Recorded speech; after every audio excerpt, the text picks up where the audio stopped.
Bienvenidos al canal de YouTube de Ediciones Rodio. Aquí encontrarás vídeos especializados en cada tema. Si te gusta nuestro contenido, no olvides suscribirte, darle a me gusta y comentar tu experiencia. Gracias por elegirnos en tu camino hacia el éxito. Recuerda que nuestros temarios también están disponibles en formato digital y papel. Para cualquier duda puedes escribirnos a info@edicionesrodio.com. Administrativos de corporaciones locales. Volumen 2. Tema 40. Las haciendas locales. Clasificación de ingresos. Las ordenanzas fiscales. 1. Haciendas locales. Marco legal. 1,1. Concepto. La potestad tributaria local. Definimos las haciendas locales como el conjunto de facultades, potestades y derechos que tienen atribuidas las administraciones públicas en la esfera local, en orden al establecimiento, gestión y recaudación de tributos orientados a disponer de medios económicos para hacer frente a las necesidades públicas en sus respectivos ámbitos territoriales. Por tanto, en las haciendas locales distinguimos dos aspectos: la obtención de ingresos y la satisfacción de necesidades. No obstante, antes nos referiremos a lo dispuesto en la Ley General Tributaria sobre la potestad tributaria en sentido general, que es la facultad de imponer y exigir tributos. A ella dedica en primera instancia su art. 4, que establece lo siguiente. 1. La potestad originaria para establecer tributos corresponde exclusivamente al Estado, mediante ley. 2. Las comunidades autónomas y las entidades locales podrán establecer y exigir tributos de acuerdo con la Constitución y las leyes. 3. Las demás entidades de derecho público podrán exigir tributos cuando una ley así lo determine. De ahí que se diga que el Estado tiene potestad tributaria originaria, y las entidades locales tienen sin embargo potestad tributaria derivada. 1,2. Marco legal. La legislación reguladora de las haciendas locales es la siguiente. La Constitución Española, artículos 137 y 142. La Ley de Bases de Régimen Local, Ley 7/1985 de 2 de abril, título 8, artículos 105 a 116 ter. El Real Decreto Legislativo 2/2004 de 5 de marzo, por el que se aprueba el texto refundido de la Ley Reguladora de las Haciendas Locales. El Real Decreto 500/1990, de 20 de abril, que desarrolla la Ley de Haciendas Locales en materia de presupuestos, que se analizará en su sede. 1.2,1. La Constitución. Empezamos con el art. 137 CE, que establece como premisa general que el Estado se organiza territorialmente en municipios, en provincias y en las comunidades autónomas que se constituyan. Todas estas entidades gozan de autonomía para la gestión de sus respectivos intereses. El artículo 142 de la Constitución española establece por su parte el principio de suficiencia financiera, como consecuencia del principio de autonomía municipal, al establecer que las haciendas locales deberán disponer de los medios suficientes para el desempeño de las funciones que la ley atribuye a las corporaciones respectivas, y se nutrirán fundamentalmente de tributos propios y de participación en los del Estado y los de las comunidades autónomas. Además, en sede de distribución de competencias entre el Estado y las CCAA, la CE encomienda la vertiente financiera del régimen local al Estado. 149,1 18 y 149,1 14. Si bien la jurisprudencia del TC ha establecido en diversas sentencias una serie de matices y limitaciones, tema que excede con mucho de los límites que rigen esta obra. 1.2,2. La Ley de Bases de Régimen Local. La Ley de Bases de Régimen Local destina su título 8 a las haciendas locales, arts. 105 a 116 ter. Así, establece su artículo 106. 1. Las entidades locales tendrán autonomía para establecer y exigir tributos de acuerdo con lo previsto en la legislación del Estado reguladora de las haciendas locales y en las leyes que dicten las comunidades autónomas en los supuestos expresamente previstos en aquella. 2. La potestad reglamentaria de las entidades locales en materia tributaria se ejercerá a través de ordenanzas fiscales reguladoras de sus tributos propios y de ordenanzas generales de gestión, recaudación e inspección. Las corporaciones locales podrán emanar disposiciones interpretativas y aclaratorias de las mismas. 3.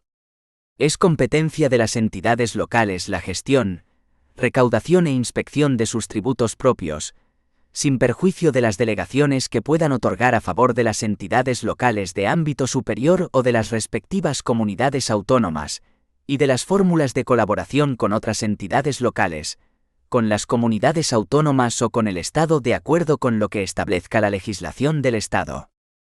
1.2.3. La Ley Reguladora de las Haciendas Locales. La primera ley sobre haciendas locales data de 1823 y se denominó Ley de Gobierno Económico Político de las Provincias. La ley actual es el Real Decreto Legislativo 2/2004, de 5 de marzo por el que se aprueba el texto refundido de la Ley Reguladora de las Haciendas Locales, TRLRHL. Entre ambas se ha recorrido un largo camino, en el que la Constitución fue un hito importante con los artículos que hemos visto y la declaración de la autonomía de las entidades locales. Para que una ley tradujese esa autonomía en la necesaria y correlativa suficiencia financiera, hacía falta un texto legal adecuado y adaptado a ello. Sin embargo, la Ley Reguladora de las Haciendas Locales no vio la luz hasta 1988, 10 años en los que las corporaciones locales hubieron de gestionar sus haciendas con una normativa hecha de retoques de los sistemas fiscales anteriores. Cuando se publica, por fin la tan anhelada Ley 38/1988 se inicia el largo camino hacia la modernización de las haciendas locales, tanto desde aspectos sustantivos como materiales, tributarios y financieros. Sin embargo, la transformación tan rápida de las sociedades actuales y el papel creciente de las entidades locales en el entorno social hace que desde los ayuntamientos se perciba su financiación como insuficiente, y se producen sucesivas reformas de la ley, muy numerosas, pero siendo las de más calado las producidas en las leyes 50/1998 y 51/2002, circunstancia que aconsejó redondear la reforma, con un texto refundido al que se llegó en 2004. Texto que por su parte acumula ya múltiples retoques, habiendo sido también objeto a algunas de sus disposiciones de recursos y cuestiones de inconstitucionalidad diversas. Esto es debido a la conflictiva interpretación de lo dispuesto en la Constitución sobre la distribución de competencias entre el Estado y las comunidades autónomas en este punto. 2. Clasificación de los ingresos. El artículo 2 del TRLRHL establece que la hacienda de las entidades locales estará constituida por los siguientes recursos: a los ingresos procedentes de su patrimonio y demás de derecho privado. B. Los tributos propios clasificados en tasas, contribuciones especiales e impuestos, y los recargos exigibles sobre los impuestos de las comunidades autónomas o de otras entidades locales. C. Las participaciones en los tributos del Estado y de las comunidades autónomas. D. Las subvenciones. E. Los percibidos en concepto de precios públicos. F. El producto de las operaciones de crédito. G. El producto de las multas y sanciones en el ámbito de sus competencias. H. Las demás prestaciones de derecho público. Para la cobranza de los tributos y de estas otras cantidades que deban percibir la hacienda de las entidades locales, ostentará las prerrogativas establecidas legalmente para la hacienda del Estado, y actuará, en su caso, conforme a los procedimientos administrativos correspondientes. 2,1. Recursos de los ayuntamientos. Idea general. 2.1,1. Impuestos. En el artículo 2,2c de la Ley General Tributaria se establece que son los tributos exigidos sin contraprestación, cuyo hecho imponible está constituido por negocios, actos o hechos que ponen de manifiesto la capacidad económica del contribuyente. Por su parte, el TRLRHL establece los siguientes impuestos, que enunciamos aquí someramente, sin perjuicio de su debido análisis en sede de cada cual. Obligatorios para todos los ayuntamientos por imperativo legal. Impuesto sobre bienes inmuebles IBI. Impuesto sobre actividades económicas IAE. Impuesto sobre vehículos de tracción mecánica IVTM. Voluntarios. Impuesto sobre construcciones, instalaciones y obras ICIO. Impuesto sobre el incremento de valor de los terrenos de naturaleza urbana, popularmente plusvalías. A impuesto sobre bienes inmuebles IBI. Art. 60 TRLRHL. Naturaleza. El impuesto sobre bienes inmuebles es un tributo directo de carácter real que grava el valor de los bienes inmuebles en los términos establecidos en esta ley. Como señala el TRLRHL, en su artículo 61, el hecho imponible del impuesto está constituido por la titularidad de los siguientes derechos sobre los bienes inmuebles rústicos y urbanos, y sobre los inmuebles de características especiales. A. De una concesión administrativa sobre los propios inmuebles o sobre los servicios públicos a que se hallen afectos. B. De un derecho real de superficie. C. De un derecho real de usufructo y D. Del derecho de propiedad. Considerado un recurso de gran relevancia en el ámbito municipal, se configura como el origen de los principales ingresos tributarios a favor de los ayuntamientos, asignándosele de esta manera gran parte de la responsabilidad inherente a la efectividad del principio de suficiencia financiera. B. Impuesto sobre actividades económicas, IAE. El TRLRHL, en su artículo 78, define este impuesto como un tributo directo de carácter real, cuyo hecho imponible está constituido por el mero ejercicio en territorio nacional de actividades empresariales, profesionales o artísticas, se ejerzan o no en local determinado y se hallen o no especificadas en las tarifas del impuesto. Este impuesto ha sido la figura tributaria que mayor modificación ha sufrido durante la vigencia del texto refundido y aquellos que en su momento fueron objeto de refundición, sobre todo en materia de exenciones en cuanto a determinados sujetos pasivos o por periodos impositivos concretos. C. Impuesto sobre vehículos de tracción mecánica IVTM. El artículo 92 del TRLRHL lo define como un tributo directo que grava la titularidad de los vehículos de esta naturaleza, aptos para circular por las vías públicas, cualesquiera que sean su clase y categoría. Este impuesto, respecto al IAE y al IBI, ocupa una posición secundaria en el sistema tributario local, no obstante lo cual puede adquirir cierta importancia en grandes municipios con un parque móvil considerable. D. Impuesto sobre construcciones, instalaciones y obras, ICIO. El TRLRHL, concretamente su artículo 100, lo define como un tributo indirecto cuyo hecho imponible está constituido por la realización, dentro del término municipal, de cualquier construcción, instalación u obra para la que se exija obtención de la correspondiente licencia de obras o urbanística, se haya obtenido o no dicha licencia, o para la que se exija presentación de declaración responsable o comunicación previa, siempre que la expedición de la licencia o la actividad de control corresponda al ayuntamiento de la imposición. E. Impuesto sobre el incremento de valor de los terrenos de naturaleza urbana, IVTNU. Aunque queda consignada su sigla, generalmente se aluda a este impuesto con el nombre clásico de plusvalías. Se trata también de un impuesto de carácter directo que grava, como indica el artículo 104 del texto refundido, el incremento de valor que experimenten dichos terrenos y se ponga de manifiesto a consecuencia de la transmisión de la propiedad de los mismos por cualquier título o de la constitución o transmisión de cualquier derecho real de goce, limitativo del dominio sobre los referidos terrenos. 2.1,2. Tasas. El artículo 20 del TRLRHL establece que las entidades locales, en los términos previstos en esta ley, podrán establecer tasas por la utilización privativa o el aprovechamiento especial del dominio público local, así como por la prestación de servicios públicos o la realización de actividades administrativas de competencia local que se refieran, afecten o beneficien de modo particular a los sujetos pasivos. En todo caso, tendrán la consideración de tasas las prestaciones patrimoniales que establezcan las entidades locales por a la utilización privativa o aprovechamiento especial del dominio público local. B.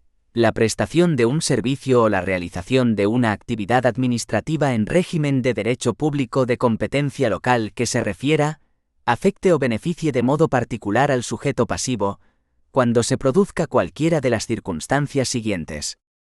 A que no sean de solicitud o recepción voluntaria para los administrados. A estos efectos no se considerará voluntaria la solicitud o la recepción por parte de los administrados. Cuando venga impuesta por disposiciones legales o reglamentarias. Cuando los bienes, servicios o actividades requeridos sean imprescindibles para la vida privada o social del solicitante. B. Que no se presten o realicen por el sector privado, esté o no establecida su reserva a favor del sector público conforme a la normativa vigente. Este art. 20 continúa con una exhaustiva lista de las tasas que pueden establecer los ayuntamientos, que se verán con detalle en su sede. Y el art. 21, que también será objeto de análisis más detenido, prohíbe la imposición de tasas por servicios que son de obligada prestación por parte de los municipios según su población.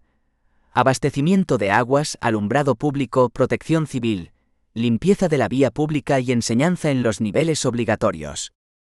2.1,3. Contribuciones especiales.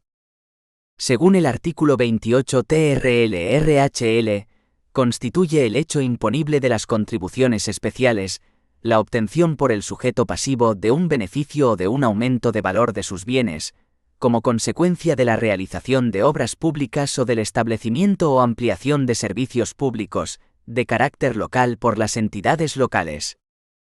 La base imponible de las contribuciones especiales está constituida como máximo por el 90% del coste que la entidad local soporte por la realización de las obras o por el establecimiento o ampliación de los servicios, repartiéndose dicha cantidad entre aquellas personas físicas o jurídicas que hayan obtenido beneficio de la actuación de la corporación, de forma proporcional al mismo.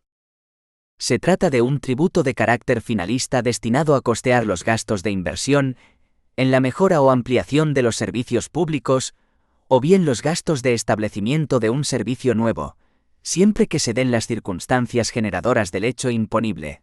Art. 29,3 TRL-RHL.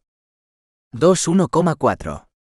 Cesión de recaudación de impuestos del Estado y participación en tributos del Estado y comunidades autónomas. El artículo 39 TRL-RHL establece: 1. Las entidades locales participarán en los tributos del Estado en la cuantía y según los criterios que se establecen en la presente ley. 2. Asimismo, las entidades locales participarán en los tributos propios de las comunidades autónomas en la forma y cuantía que se determine por las leyes de sus respectivos parlamentos.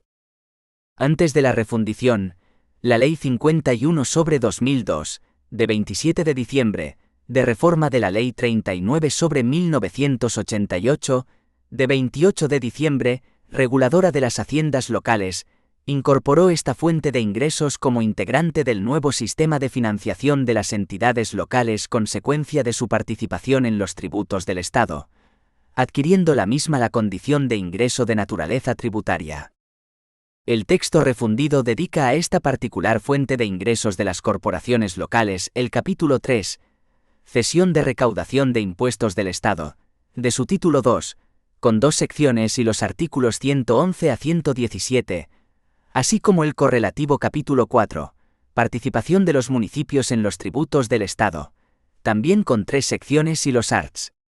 118 a 126, que se verán en su sede con detenimiento. 2.1,5. Subvenciones. El artículo 40 TRL-RHL establece que las subvenciones de toda índole que obtengan las entidades locales, con destino a sus obras y servicios, no podrán aplicarlas a atenciones distintas de aquellas para las que fueron otorgadas, salvo, en su caso, los sobrantes no reintegrables cuya utilización no estuviese prevista en la concesión. A este respecto y, Al objeto de garantizar el cumplimiento de lo contenido en el párrafo anterior, las entidades públicas otorgantes de las subvenciones podrán verificar el destino dado a las mismas. Si tras las actuaciones de verificación resultase que las subvenciones no fueron destinadas a los fines para los que se hubieran concedido, la entidad pública otorgante exigirá el reintegro de su importe o podrá compensarlo con otras subvenciones o transferencias a que tuviere derecho la entidad afectada, con independencia de las responsabilidades a que haya lugar. Art. 40,2 TRLRHL. 2.1,6. Precios públicos.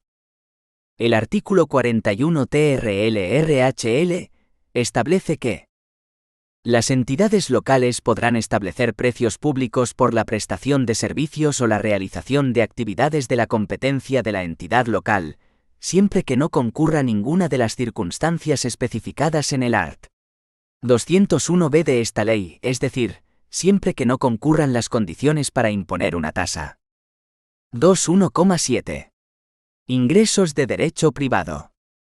El artículo 3 TRLRHL establece que 1. Constituyen ingresos de derecho privado de las entidades locales los rendimientos o productos de cualquier naturaleza derivados de su patrimonio, así como las adquisiciones a título de herencia, legado o donación. 2.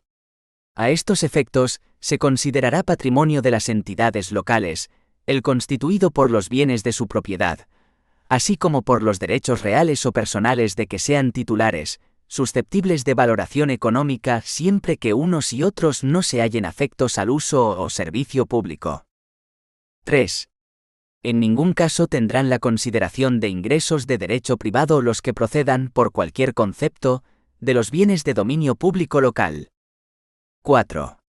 Tendrán también la consideración de ingresos de derecho privado el importe obtenido en la enajenación de bienes integrantes del patrimonio de las entidades locales, como consecuencia de su desafectación como bienes de dominio público y posterior venta, aunque hasta entonces estuvieran sujetos a concesión administrativa. En tales casos, salvo que la legislación de desarrollo de las comunidades autónomas prevea otra cosa, quien fuera el último concesionario antes de la desafectación tendrá derecho preferente de adquisición directa de los bienes sin necesidad de subasta pública. 2.1,8. El producto de las operaciones de crédito. En los términos previstos en el TRLRHL, concretamente en su artículo 48, las entidades locales, sus organismos autónomos y sociedades mercantiles de capital íntegramente local, podrán concertar operaciones de crédito en todas sus modalidades, tanto a corto como a largo plazo con toda clase de entidades de crédito, además de operaciones financieras de cobertura y gestión del riesgo del tipo de interés y del tipo de cambio. Principio de prudencia financiera. El art. 48 bis que sigue establece que todas las operaciones financieras que suscriban las corporaciones locales están sujetas a este principio de prudencia financiera. Se entiende por prudencia financiera el conjunto de condiciones que deben cumplir las operaciones financieras para minimizar su riesgo y coste. Se consideran financieras todas aquellas operaciones que tengan por objeto los instrumentos siguientes. A activos financieros. Están incluidos en este concepto los instrumentos de capital o de patrimonio neto de otras entidades, los derechos a recibir efectivo u otro activo financiero de un tercero, o de intercambiar con un tercero activos o pasivos financieros en condiciones potencialmente favorables. B. Pasivos financieros. Están incluidos en este concepto deudas representadas en valores, operaciones de crédito, operaciones de derivados y cualquier otra obligación exigible e incondicional de entregar efectivo u otro activo financiero a un tercero o de intercambiar con un tercero activos o pasivos financieros en condiciones desfavorables. C. La concesión de avales, reavales u otra clase de garantías públicas o medidas de apoyo extrapresupuestario. Las condiciones que deben cumplir las operaciones financieras previstas en la letra B del apartado anterior se establecerán por resolución de la Secretaría General del Tesoro y Política Financiera, y las de las letras A y C, anteriores por resolución de la Secretaría General de Coordinación Autonómica y Local. Precisará de autorización del órgano competente de la Administración Pública que tenga atribuida la tutela financiera de las entidades locales, la formalización de las operaciones a las que se refiere la letra C del apartado 2 de este artículo, cuando no se ajusten a las condiciones del principio de prudencia financiera. Las corporaciones locales velarán por la aplicación del principio de prudencia financiera en el conjunto de su sector público. Como establece el artículo 49,1, para la financiación de sus inversiones así como para la sustitución total o parcial de operaciones preexistentes, las entidades locales, sus organismos autónomos y las sociedades mercantiles de capital íntegramente local podrán acudir al crédito público y privado a largo plazo en cualquiera de sus formas, lo que convierte a la deuda financiera a largo plazo en una fuente de financiación de carácter finalista. A este respecto, según destaca este artículo en su apartado 2, el crédito podrá instrumentarse mediante emisión de deuda pública, contratación de préstamos o créditos, cualquier otra apelación al crédito público o privado, así como conversión y sustitución total o parcial de operaciones preexistentes. Por otro lado, el artículo 51 del TRLRHL establece que para atender necesidades transitorias de tesorería, las entidades locales podrán concertar operaciones de crédito a corto plazo, que no exceda de un año, siempre que en su conjunto no superen el 30% de sus ingresos liquidados por operaciones corrientes en el ejercicio anterior, salvo que la operación haya de realizarse en el primer semestre del año sin que se hayan producido la liquidación del presupuesto de tal ejercicio, en cuyo caso se tomará en consideración la liquidación del ejercicio anterior a este último. A estos efectos tendrán la consideración de operaciones de crédito a corto plazo, entre otras, las siguientes: los anticipos que se perciban de entidades financieras, los préstamos y créditos concedidos por entidades financieras para cubrir desfases transitorios de tesorería, así como las emisiones de deuda por plazo no superior a un año. Los artículos 50, 51, 52 y 53 TRL-RHL, repetidamente modificados por sucesivas leyes de contenido presupuestario, contienen la descripción del régimen de autorizaciones en el endeudamiento local, siempre orientado al cumplimiento del principio de estabilidad presupuestaria. En efecto, la Ley General de Estabilidad Presupuestaria no solo modificó la normativa preexistente, sino que fue más allá, ya que también marcó el inicio de una nueva etapa en la gestión presupuestaria de las administraciones públicas españolas, entre ellas la administración local, dado que su entrada en vigor supuso restricciones a la utilización del endeudamiento como fuente de financiación de proyectos de inversión, como respuesta a la necesidad de cumplir con los criterios europeos de convergencia enunciados en Maastricht, imponiendo a las entidades locales la obligación de alcanzar la estabilidad presupuestaria, para lo cual han de ajustar su presupuesto a la generación de capacidad de financiación en los términos previstos en el Sistema Europeo de Cuentas Nacionales y Regionales, actualmente, SEC 2010. 2,2. Recursos de otras entidades locales.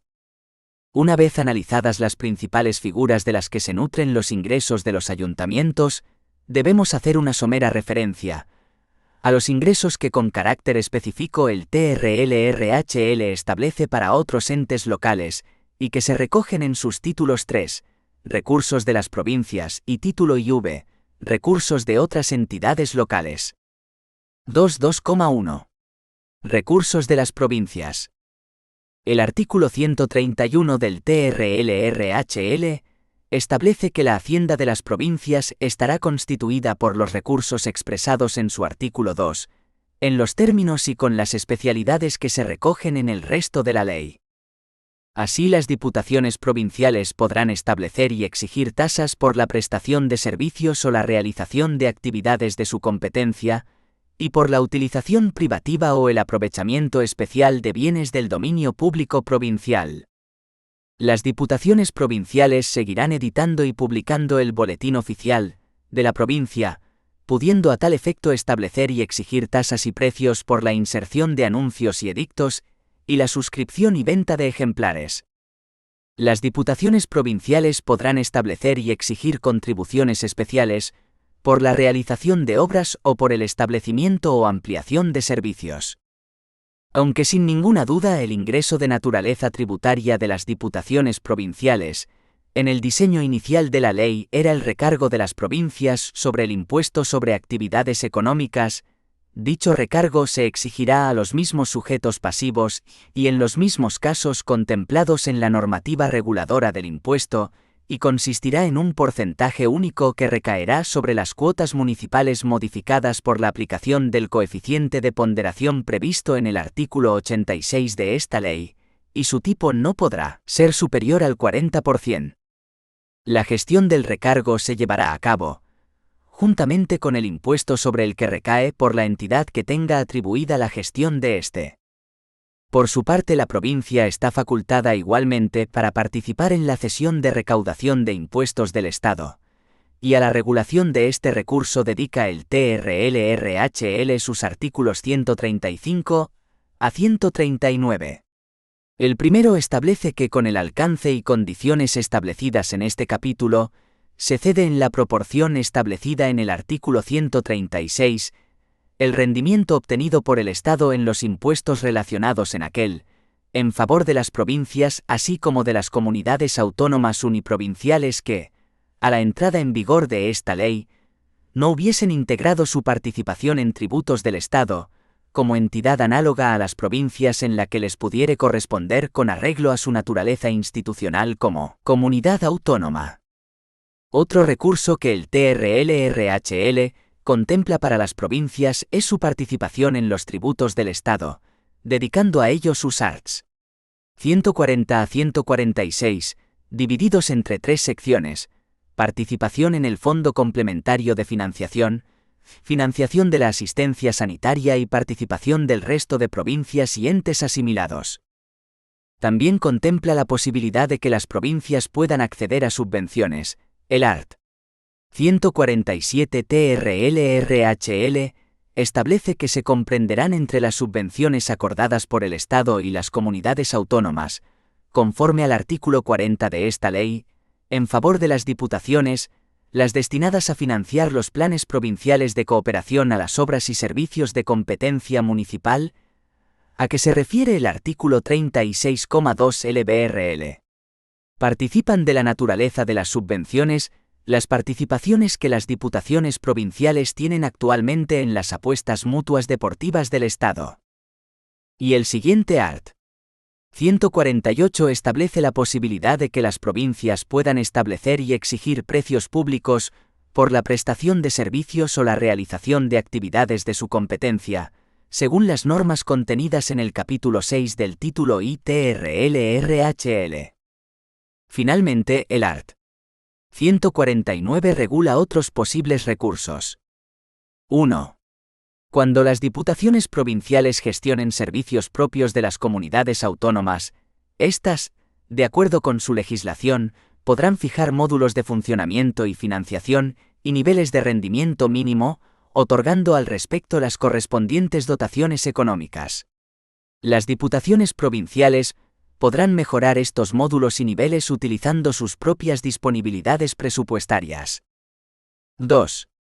Cuando las diputaciones provinciales asuman por cuenta de los ayuntamientos de su ámbito territorial la recaudación de los impuestos sobre bienes inmuebles y sobre actividades económicas, regulados en el título 2 de esta ley, podrán concertar, con cualesquiera entidades de las enumeradas en el artículo 48, operaciones especiales de tesorería con el exclusivo objeto de anticipar a los ayuntamientos, anualmente, hasta el 75% del importe de las presumibles recaudaciones por dichos tributos.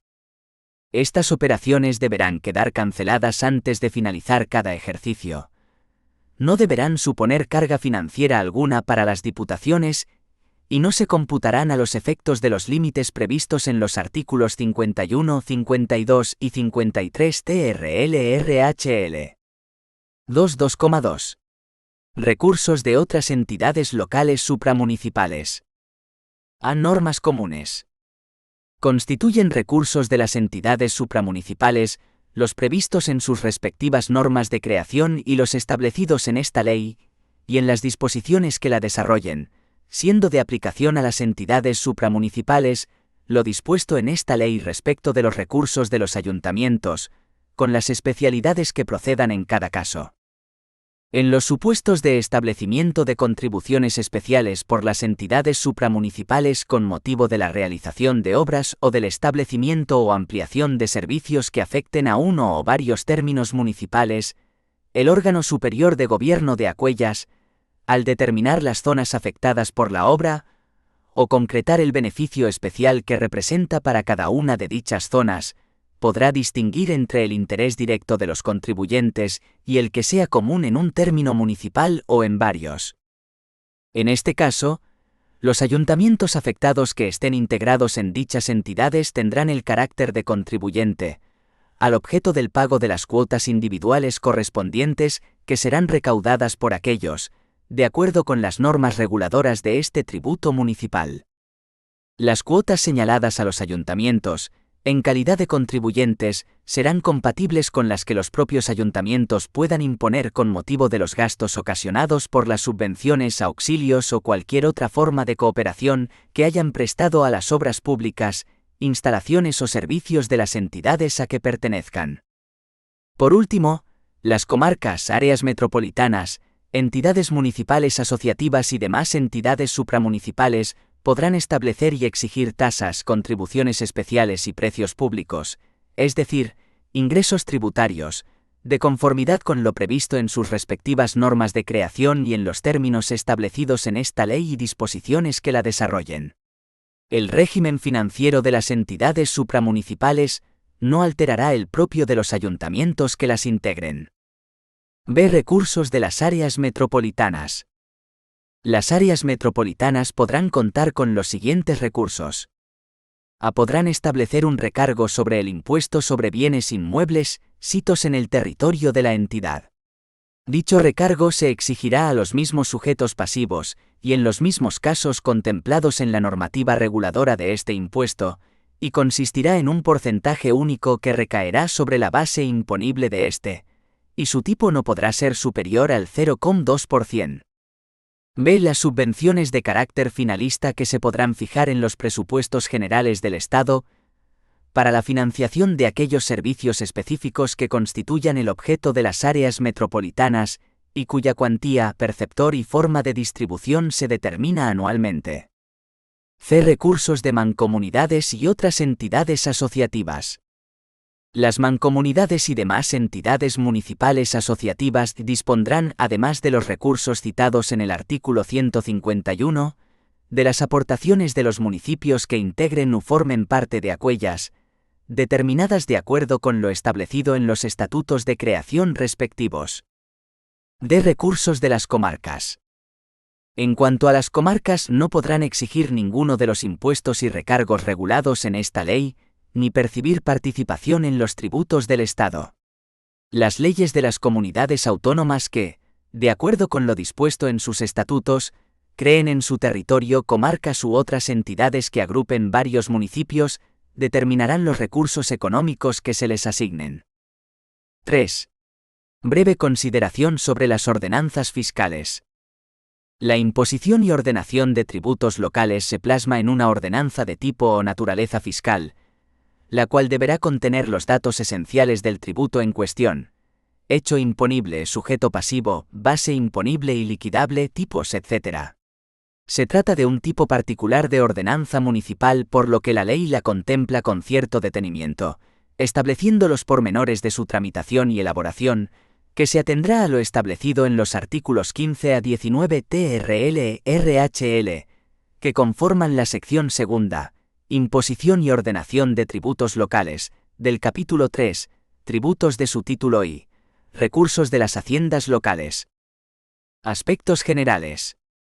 Salvo en los supuestos previstos en el artículo 60,1 de la presente ley, impuesto obligatorios, las entidades locales deberán acordar la imposición y supresión de sus tributos propios y aprobar las correspondientes ordenanzas fiscales reguladoras de los mismos. Art. 15 TRL-RHL. Respecto de los impuestos previstos en el artículo 60,1, los ayuntamientos que decidan hacer uso de las facultades que les confiere la ley en orden a la fijación de los elementos necesarios para la determinación de las respectivas cuotas tributarias, deberán acordar el ejercicio de tales facultades y aprobar las oportunas ordenanzas fiscales. Asimismo, las entidades locales ejercerán la potestad reglamentaria a que se refiere el apartado 2 del artículo 12 de esta ley, bien en las ordenanzas fiscales reguladoras de los distintos tributos locales, bien mediante la aprobación de ordenanzas fiscales específicamente reguladoras de la gestión, liquidación, inspección y recaudación de los tributos locales. Contenido mínimo. El art. 16 siguiente establece que las ordenanzas fiscales referidas a los impuestos obligatorios contendrán, al menos, a la determinación del hecho imponible, sujeto pasivo, responsables, exenciones, reducciones y bonificaciones, base imponible y liquidable, tipo de gravamen o cuota tributaria, periodo impositivo y devengo. B. Los regímenes de declaración y de ingresos. C. Las fechas de su aprobación y del comienzo de su aplicación. Asimismo, estas ordenanzas fiscales podrán contener en su caso las normas a que se refiere el apartado 3 del artículo 15, las reguladoras de la gestión, liquidación, inspección y recaudación de los tributos locales. Los acuerdos de aprobación de estas ordenanzas fiscales deberán adoptarse simultáneamente a los de imposición de los respectivos tributos. Los acuerdos de modificación de dichas ordenanzas deberán contener la nueva redacción de las normas afectadas y las fechas de su aprobación y del comienzo de su aplicación. Las ordenanzas fiscales que regulen impuestos no obligatorios contendrán, además de los elementos necesarios para la determinación de las cuotas tributarias de los respectivos impuestos, las fechas de su aprobación y el comienzo de su aplicación. Procedimiento de aprobación. En el art. 17 TRLRHL se establecen normas procedimentales para la aprobación de estas ordenanzas. 1. Anuncios.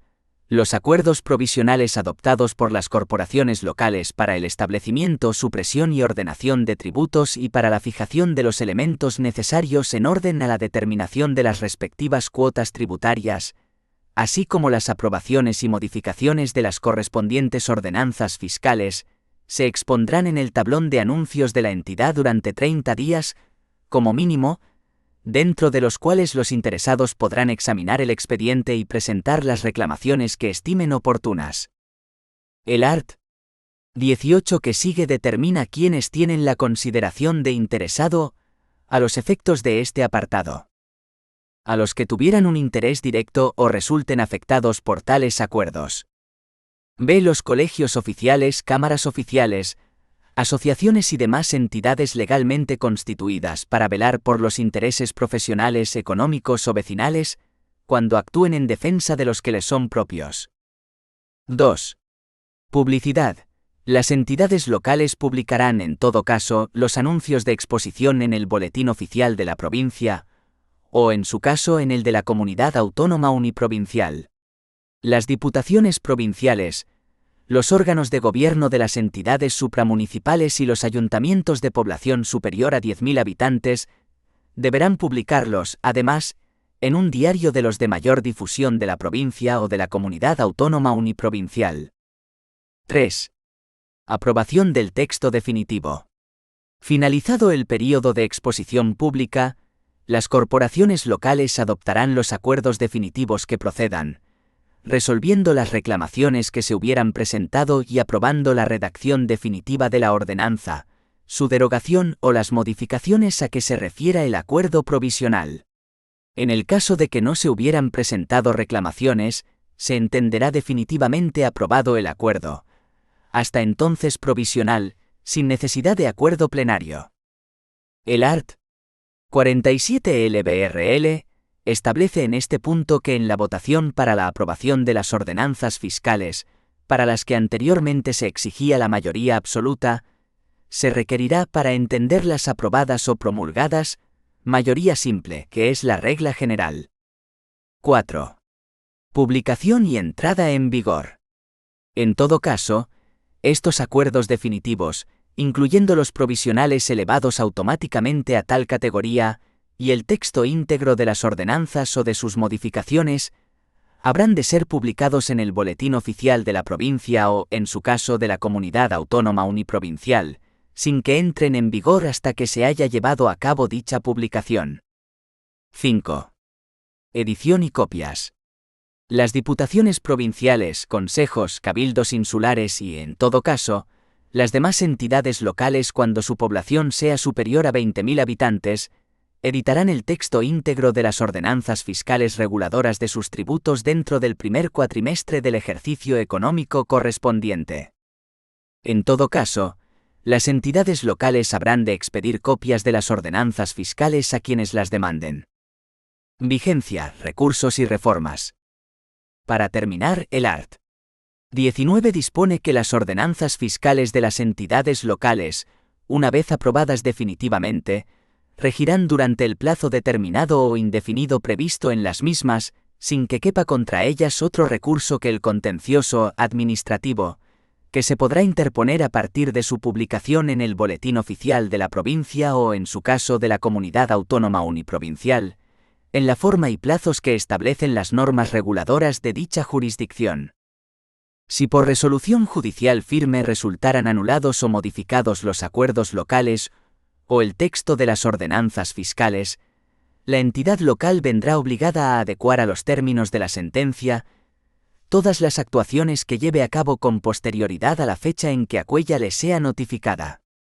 Salvo que expresamente lo prohibiera la sentencia, se mantendrán los actos firmes o consentidos dictados al amparo de la ordenanza que posteriormente resulte anulada o modificada.